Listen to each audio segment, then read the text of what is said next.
somente se levarmos em conta a capacidade intelectual muito limitada de pessoas como Oliver poderemos compreender afirmações como eles não podem saber o que está lá, pois nunca foram. A ciência sempre procurou formas de ir além de onde a mão do homem pode alcançar.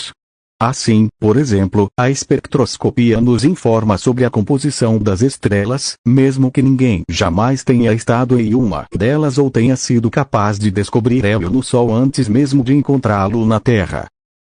Oliver aponta bem as diferentes camadas do interior da Terra.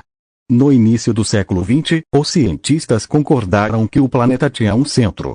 Embora não tenha sido possível cavar tão fundo para chegar à última camada, os sismólogos sabem do que ela é feita e quais são as suas características mais importantes graças ao estudo dos meteoritos, que se acredita terem uma composição semelhante à da Terra, o registro e estudo de eventos sísmicos e diversas investigações científicas.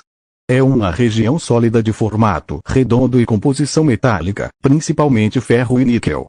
Representa aproximadamente 15% do volume da Terra, 32% da massa e seu tamanho é semelhante ao do planeta Marte. No entanto, foi a sismóloga dinamarquesa Inge Lehmann a primeira pessoa a descobrir e postular que o núcleo é na verdade composto por duas regiões com algumas propriedades distintas.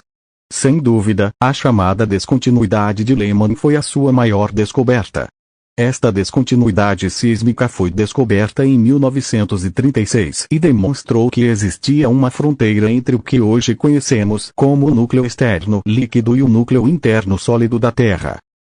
Lehmann utilizou terremotos para demonstrar sua teoria, pois para descobrir as entranhas da Terra são utilizados dois tipos de ondas que são desencadeadas com os terremotos. Ondas P, ou compressivas, o que significa que o solo é alternadamente comprimido e dilatado na direção de propagação, e ondas S, em que o deslocamento é transversal à direção de propagação.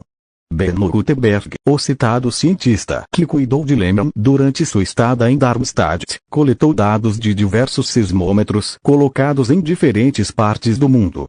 Analisando os dados, percebeu que as ondas S só foram detectadas até a distância de 104 graus, enquanto as ondas P, que também pararam em 104 graus, recomeçaram na distância de 140 graus, criando uma zona de sombra sísmica. Isto foi explicado pela presença de um núcleo semilíquido, uma vez que as ondas S não podem viajar através de líquidos. Além disso, as ondas P desviam-se ligeiramente quando passam através de líquidos, de modo que o núcleo semilíquido as concentra, fazendo com que apareçam a partir de 140 graus e fazendo com que nenhuma apareça entre 104 e 140 graus. No entanto, houve um problema com esse modelo. Algumas ondas fracas foram detectadas entre 104 e 140 graus.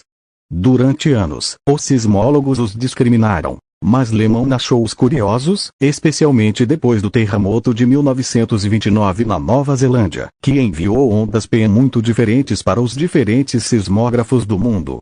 Ele teve a ideia simples, mas brilhante, de que havia um núcleo sólido interno dentro do núcleo externo derretido, que refletia algumas ondas P, fazendo com que acabassem na zona de sombra. Graças às ondas sísmicas produzidas pelos terremotos, Inge Lehmann publicou o artigo científico intitulado P em 1936, confirmando a sua teoria e ganhando um merecido respeito da comunidade científica. Ao longo da sua vida dedicou-se ao mundo da geofísica e, em 1971, ganhou a medalha William Boyer, a mais alta distinção da União Geofísica Americana, sendo a primeira mulher a receber esse prêmio. Finalmente, não devemos esquecer que a Terra tem um campo magnético porque o núcleo é feito de ferro sólido rodeado por metal líquido em rápida rotação. Isso cria um dínamo que impulsiona nosso campo magnético.